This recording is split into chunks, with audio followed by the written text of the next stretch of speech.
বন্ধুরা, এই হচ্ছে সুন্দরবনের লাস্ট। এই যে জেডিঘাটে আমি যাচ্ছি, দেখুন একটু সন্ধ্যা হয়ে এসছে, একটা রাস্তা তো এসছি, তাই আপনাদের দেখাচ্ছি।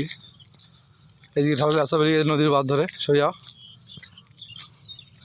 এদিকে এসছি, এই জেডিঘাটে যাচ্ছি। দেখুন কত সুন্দর লাগছে, আপনাদের দেখে মন ভরে যাবে। সুন্দর একদম সামনে নদী জেডিঘাটা। আমাদেরই সে সঙ্গে যে এসছে তারা সামনে আগে যাচ্ছে।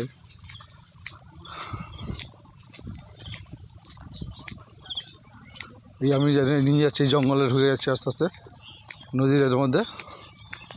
দেখুন নিয়ে যাচ্ছি আমি। এই দেখুন সব জেলেরা মাছ ধরতে যায়, এই ছোটো ছোটো জেলেদের নৌকা এই দেখাচ্ছি। এখন ভাটা পড়েছে, দেখুন সব জেলেদের নৌকা পাশে রাখা রয়েছে। আপনারা দেখুন কত জেলেদের নৌকা সব রয়েছে, আমরা দেখাবো, আমি দেখাচ্ছি আপনাদেরকে। এই দেখুন নৌকাগুলো, এই সুন্দরবনে সব এই জঙ্গলের নৌকা, এই জালের মধ্যে এই দেখুন সব নৌকা, এইসব জেলে নৌকা। এরা এই সুন্দরবনে সব জঙ্গলে মাছ ধরতে যায় এই